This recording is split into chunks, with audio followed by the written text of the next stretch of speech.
Why buy junk silver? Well, without a doubt, it's better to have junk silver and not need than to need and not have.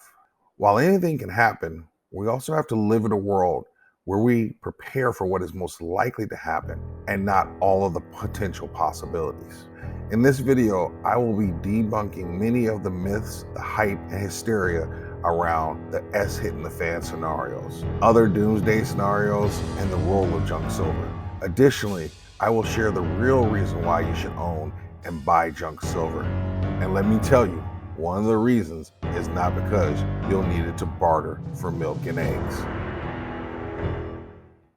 It's December 2012, and there are reports that an ancient Mayan prophecy says a mysterious planet is on a collision course with Earth. Wait, we're still here.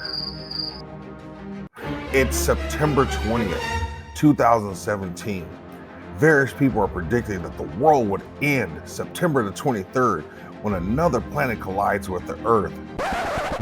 Wait, that didn't happen. It's December 19th, and a small computer glitch is going to cause chaos all around the world. Banks will fail, the stock market will crash. Wait, that didn't happen, and we're still here. So what do we do now? I don't know about you, but I'm just gonna keep on stacking. Let's talk about it.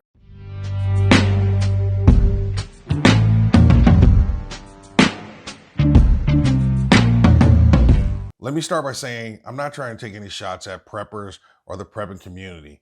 There are some wonderful things to be said about and learned from that community, and we all need to be prepared for emergency. My shots are for the hypers, the fearmongers, and those that have been trying to prey on our fears largely to get clicks and make a few bucks. While I'm an optimist, I am very much a realist, and the realist in me can't get my head around any potential situation where the S hits the fan and my junk silver being what saves me. Gold and silver will be what saves you and me, and not because it's pre-1933 gold or junk silver. Let's examine the three most common S hitting the fan scenarios often referenced and discuss or determine how and where junk silver will come into play. These three are an apocalypse or Tiwaki, the end of the world as we know it. The second being a major collapse of financial markets with the general foundations and norms of society still in place. And the third being the kind of a post-apocalyptic world. Scenario one, the apocalypse or Tiwaki. I don't know about you, but when I think about this scenario, I have visions of Mad Max, Book of Eli, things like that. And if you think about those worlds, those folks had no use for gold and silver. They cared more about weapons, food, water, gas, very Maslowian needs. Heck, they even cared more about books and Bible. Could we be hit by an asteroid and turn into a scene out of one of those films? Yeah, of course. But I think we agree that if people don't care about the gold, there's no way they're gonna want your Washington quarter. So let's move on. Scenario two, major collapse of financial markets, but the general societal structures remain in place. Let's say Venezuela. You're probably thinking, aha, there were reports of people shaving off pieces of gold for haircuts and food, etc. Well, that's correct. Here's the big difference. We aren't Venezuela or Zimbabwe. First, their economies were never on the same level as the United States. Their systems had tremendous problems well before they were hit with hyperinflation. Yes, unfortunately, Venezuelans are having to use gold and silver. Absolute. I just can't believe that the mighty United States would decline or collapse to that level of survival. Those countries were having major problems for a long time before it deteriorated to shaving off pieces of gold. In reality, if we did collapse as the United States, we would probably have a situation that was more similar to Germany and the German mark. There's just no way that we can go from being a global superpower to needing wheelbarrows of money to buy a loaf of bread. In fact, historically, what has happened is that people would have to convert their gold and silver into the worthless fiat in order to conduct transactions. The powers to be are much too smart to allow for that. Frankly, they're simply going to move us to a digital currency before they allow that to happen. So could this scenario happen where you're required to barter your junk silver? Maybe. Again, you're more likely to face a situation where you'll be turning your silver into the worthless fiat to conduct business. As an aside, for those of you who really think Venezuela could happen here, and you would be like shaving off gold flakes of your coins, then why do you justify paying for high premium items like American Gold Eagles? I mean, who cares if the flake comes off of an American Gold Eagle or a gold bar? I'm just saying that sounds a little bit incongruent. Finally, if we are in this type of situation and everything is broken down and silver is that valuable, frankly, I'd be looking to take my gold and silver and capitalize on the situation to transform my life. Who knows? We stackers could become the next Rockefellers. So scenario 3, the post-apocalyptic world.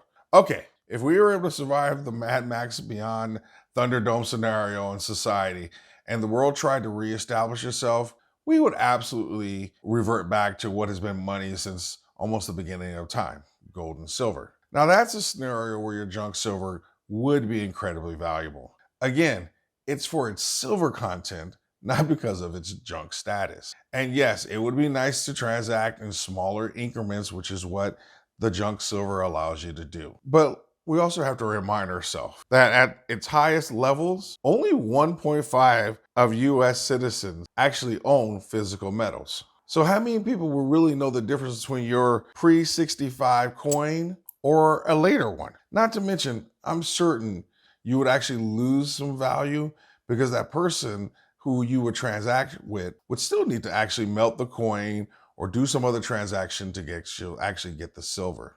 This is also why I don't really believe the hype that you need to exclusively stack the coin of your country. Most people just don't know the difference.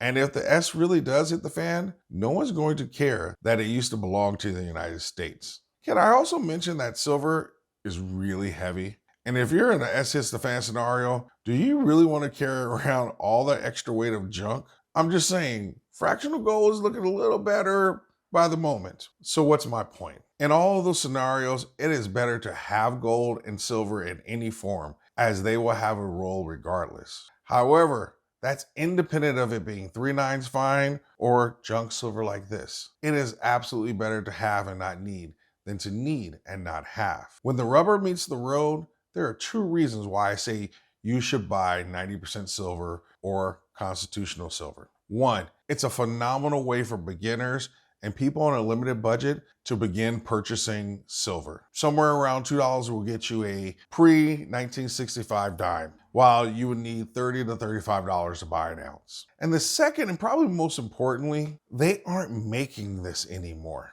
Meaning, whatever we currently have in circulation is all we have. And every year we lose more and more of it because it gets melted. Junk silver is just an item that will become more and more rare as time goes on. That is why you buy and hold it. Just as pre-1933 gold has a greater value, it is because of its collectability. While you would never confuse numismatic coins with junk silver, there is a reality that junk silver will eventually be treated that way. For me, that is exactly why I buy junk silver. I know that many of you felt like that took a long time to get home, almost like I made 3 rights instead of making a left. But the point I'm trying to make is some people are doing the right thing for the wrong reasons, which has a potential to lead to loss of opportunities. For example, many long-term stackers were buying junk silver for spot and slightly under because not many people were simply interested in it back then. Until recently, you used to be able to get junk silver at spot.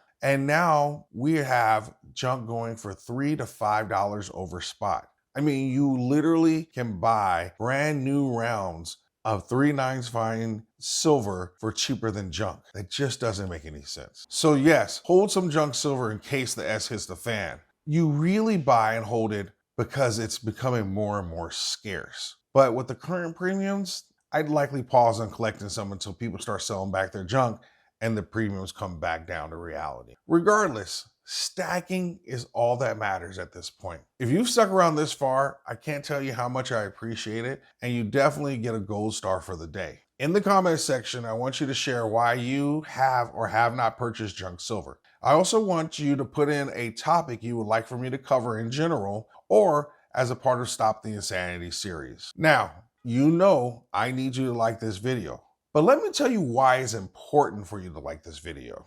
Every time you like my video, a little kid gets a scoop of ice cream. I mean, do you really want to deny a little kid some ice cream?